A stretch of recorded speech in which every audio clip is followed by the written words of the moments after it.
Hello and welcome back to the channel. और आज के इस लेक्चर में हम बात करने वाले हैं बजटीय घाटे की। बजटीय घाटा क्या होता है और बजटीय घाटे कितने प्रकार के होते हैं, आज के इस लेक्चर में हम डिस्कस करेंगे। इससे पहले का लेक्चर अगर आपने नहीं देखा है जिसमें हमने बताया था बजट कितने प्रकार का होता है, वो आप ज़रूर देख लें, क्योंकि अगर आपको वो प्रकार पता चल गया तो अब हम जो घाटे पढ़ेंगे वो भी आपके आसानी से समझ में आ जाएगा।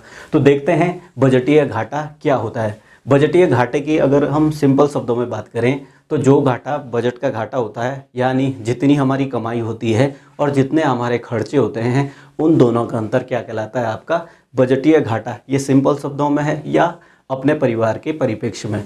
यहाँ पर हम बजट घाटे की जब बात करते हैं, किसकी बात करते हैं, बजट घाटा। बजट घाटे की बात करते हैं तो इसमें क्या आपका आता है, बजटीय घाटे में आपका आता है कुल व्यय माइनस कुल प्राप्तियां। ये आपकी किस में आती है, बजटीय घाटे में। यानी जितना हमारा खर्च है उसमें से जितनी हमारी प्राप्तियां हैं, उन दोनों का अंतर आपका क्या कहलाता है, बजटीय घाटा। जितना हमारी कमाई है, यानी देश की सरकार की जितनी कमाई है उसका योग और आपका जितना भी आपका खर्च है उसका योग करके इन दोनों का जो अंतर होता है वो आपका क्या कहलाता है, बजटीय घाटा। इसको हम डेफिनेशन में कैसे लिखेंगे, बजटीय घाटा वह घाटा होता है जिसमें कुल आय और कुल व्यय के अंतर को दर्शाया जाता है। तो हो गया आपका बजटीय घाटा। अब बजटीय घाटे की अगर हम प्रकारों की बात करें तो बजटीय घाटा हमारे सामने है, या जो भारत सरकार के सामने है, या भारत में जो घाटे यूज किए जाते हैं वो 3 प्रकार के घाटे यूज किए जाते हैं। 3 प्रकार के कौन कौन से घाटे हैं ये हम देखेंगे। पहला घाटा है आपका राजस्व घाटा। पहला क्या है आपका, राजस्व घाटा, यानी रेवेन्यू डेफिसिट पहला हो गया आपका। और दूसरा है आपका, दूसरा क्या है, दूसरा है आपका राजकोषीय घाटा। राजकोषीय घाटा, कोषीय घाटा, फिजिकल डेफिसिट। और तीसरा आपका क्या है, प्राथमिक घाटा, यानी प्राइमरी डेफिसिट। इसको सकल प्राथमिक घाटा भी कहा जाता है। तो ये चीज़ें आपकी हो गई। 3 प्रकार का आपका घाटा है। कौन कौन सा, पहला है आपका राजस्व घाटा, दूसरा है आपका राजकोषीय घाटा, और तीसरा है आपका क्या, प्राथमिक घाटा। ये 3 प्रकार के घाटे हैं आपको। वैसे मोस्टली क्या है, क्वेश्चंस में ये भी पूछा जाता है, जैसे नेट के एग्जाम में पूछा जाता है, तो इनमें क्या है, आपको चारों ऑप्शन दिए रहते हैं, बजट घाटा, राजस्व घाटा, राजकोषीय घाटा और प्राथमिक घाटा। उसके सामने आपको डेफिनेशन दी रहती है, उन डेफिनेशंस को आपको मिलाना होता है और जिस प्रकार की जो चीज़ें हैं उनको आपको लिखना होता है। पहले हमने इसको तो डिस्कस कर लिया कि बजट घाटा क्या होता है, तो उसके सामने तो आपको इसको रख सकते हैं कि कुल व्यय माइनस कुल प्राप्तियां जहां पर होंगी, यानी कुल व्यय और कुल प्राप्तियों का अंतर आपका बजटीय घाटा कहलाता है। अब बात करते हैं राजस्व घाटे की। तो राजस्व घाटे का सीधा मतलब क्या है, राजस्व से। राजस्व घाटे का सीधा मतलब किससे है, राजस्व से। तो राजस्व की जब हम बात करेंगे तो राजस्व घाटे में क्या आएगा, इसको हम यहाँ पे लिखेंगे ताकि आपके आसानी से ये चीज़ें समझ में आ जाए। 1 नंबर पे क्या है, राजस्व घाटा, तो इसको कर दिया राजस्व घाटा। इसको यहाँ पर लिख भी देंगे राजस्व घाटा। तो ये आपका हो गया राजस्व घाटा, हो गया राजस्व घाटा। तो राजस्व घाटा बराबर क्या लिखेंगे, राजस्व घाटा जो होता है वो आपका होता है राजस्व प्राप्तियां या राजस्व व्यय माइनस राजस्व प्राप्तियां। इसमें क्या शामिल होता है, राजस्व घाटे में शामिल होती है 2 चीजें, राजस्व व्यय और राजस्व प्राप्तियां। यानी राजस्व व्यय और राजस्व प्राप्तियों का जो अंतर होता है वो आपका क्या कहलाता है, राजस्व घाटा।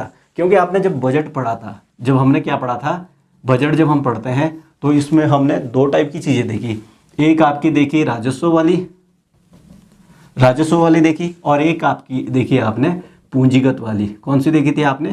पूंजीगत। तो ये दो टाइप की चीज़ें थी आपकी। व्यय भी दो टाइप का था, राजस्व व्यय और पूंजीगत व्यय। और आपका जो आय थी वो भी दो टाइप की थी, पूंजीगत आय और पूंजीगत व्यय।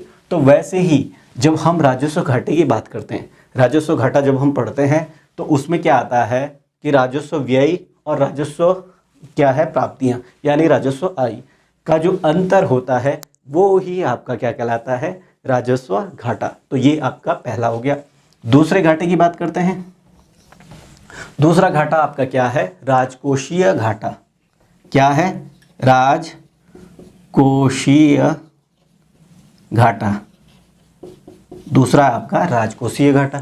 तो राजकोषीय घाटे की अगर बात करते हैं तो राजकोषीय शब्द से आपको पता ही है कि राजकोष में जो घाटा आ रहा है वो कितना आ रहा है, उसे ही आप कह सकते हैं राजकोषीय घाटा। तो राजकोषीय घाटा। अब देखो राजकोषीय घाटे में क्या क्या चीज़ें शामिल होती है। राजकोषीय घाटे की अगर हम बात करते हैं तो इसमें शामिल होता है बजटीय घाटा। क्या होता है? बजटीय घाटा। क्या शामिल होता है? बजटीय घाटा। ये आपका जॉ है, ये लाइन यहाँ पे हो गया था। तो बजटीय घाटा और उधार। क्या शामिल होता है? उधार एवं अन्य देयताएं, अन्य देनदारी। देयताएं या देनदारी कर दो आप। तो ये चीज़ें शामिल होती है आपकी किसमें? राजकोषीय घाटे में। और ये राजस्व घाटा था आपका। देखो तो राजकोषीय घाटा क्या है? ये है आपका बजटीय घाटा। बजटीय घाटा मतलब ये वाला घाटा, बजटीय घाटा प्लस उधार एवं अन्य देनदारियां। अब देखो उधार जो हमारे बहुत सारे उधार लिए रहते हैं, सरकार का जितना उधार लिया रहता है उसको भी जोड़ना है, और अन्य जो देनदारियां हैं, जो पैसा ले रखा है या जो सेवाएं ले रखी है उसको जो देना है, उसके बदले जो चुकाना है, वो आपकी क्या है? अन्य देनदारियों में आता है। उधार आपको पता है जो हमने बोरो करा है पैसा, ठीक। और बजटीय घाटा, बजटीय घाटा यानी यहाँ का जो डिफरेंस है उसको जोड़ा जाता है। तो इन तीनों को जोड़ करके जो राजकोष में कमी आती है वही तो आपका क्या कहलाएगा? राजकोषीय घाटा। तो इसमें आपको पता चल गया राजकोषीय घाटा। अब देखो यहाँ पे एक चीज़ और कर सकते हैं, राजकोषीय घाटे को एक चीज़ और कर सकते हैं। देखो यहाँ पर क्या लिखेंगे? यहाँ पर कर सकते हैं कुल व्यय, यहाँ पर कर सकते हैं कुल व्यय। कुल व्यय से जब हम किसको घटाएंगे? कुल व्यय से जब हम उधार छोड़कर जब हम कुल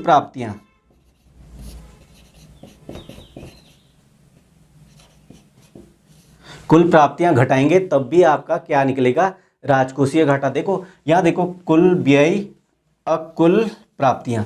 अब ये तो यहाँ पर भी था ना, ये देखो कुल व्यय और कुल प्राप्तियां यहाँ भी है और यहाँ भी है, पर ये राजकोषीय घाटा कैसे हो गया? क्योंकि इसमें क्या है? उधार को छोड़कर लिखा गया है। यानी इसमें से जब हम उधार को छोड़ देते हैं और फिर इसका अंतर करते हैं तो वो आपका क्या कहलाता है? राजकोषीय घाटा। तो राजकोष में जितना घाटा आता है वो आपका क्या हो गया? राजकोषीय घाटा।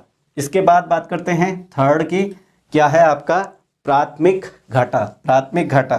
तो प्राथमिक घाटे की बात करते हैं। प्राथमिक घाटा क्या है? प्राथमिक घाटा थर्ड है आपका क्या? प्राथमिक घाटा। तो प्राथमिक घाटे की जब बात करते हैं तो प्राथमिक घाटे में क्या आएगा? प्राथमिक घाटे में आपका आएगा राजकोषीय घाटा। राजकोषीय घाटा,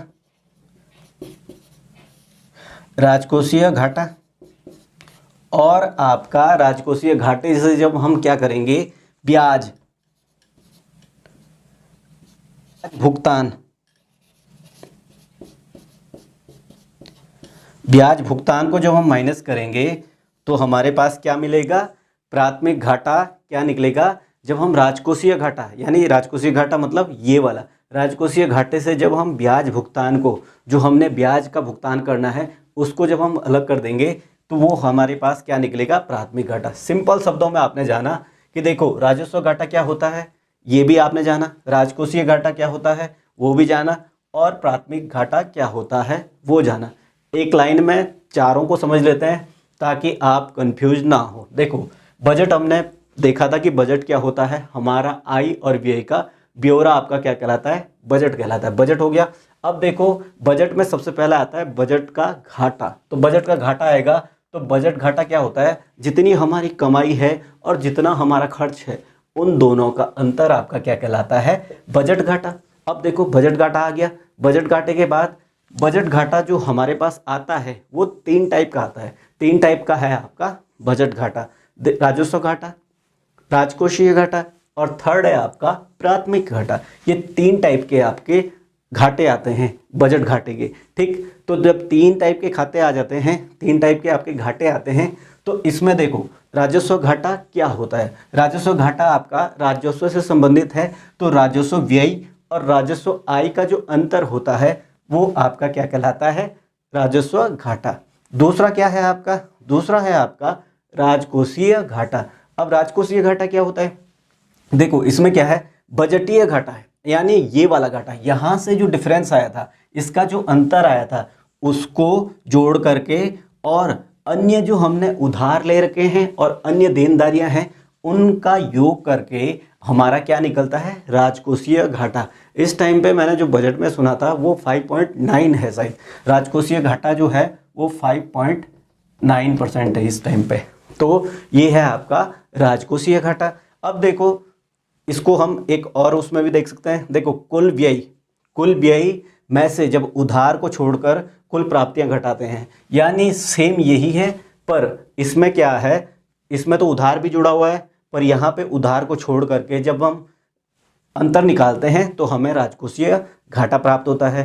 अब थर्ड वाले घाटे की बात करते हैं, तो प्राथमिक घाटा। प्राथमिक घाटा यानी प्राथमिक घाटा क्या होता है, तो राजकोषीय घाटे से जब हम ब्याज भुगतान को अलग कर देते हैं, यानी इससे क्या कर देंगे, हम ब्याज भुगतान को अलग कर देंगे तो हमारे पास प्राथमिक घाटा मिलता है। अब देखो, इन घाटों की जरूरत क्या पड़ती है, इनमें सबसे मेन जो है वो है आपका राजकोषीय घाटा।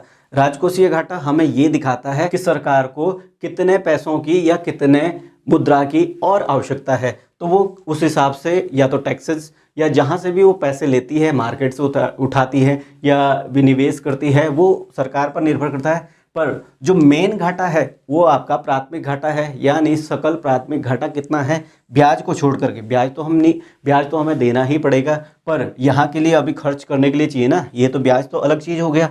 तो जो राजकोषीय जो प्राथमिक घाटा है उतना पैसा सरकार को और उठाना पड़ेगा या अपनी चीज़ें विनिवेश करनी पड़ेंगी। तो इसके लिए क्या है, प्राथमिक घाटा और राजकोषीय घाटा आपका बहुत इंपॉर्टेंट रहता है। तो अब देखो क्वेश्चन कैसे आता है, मोस्टली जो नेट में क्वेश्चन आता है या आपके कंपटीशन वाले एग्जाम्स में क्वेश्चन आते हैं, वो सिंपल सा आपका क्वेश्चन आता है कि ये सारे घाटे दिए रहेंगे, बजट घाटा, राजस्व घाटा, राजकोषीय घाटा, प्राथमिक घाटा।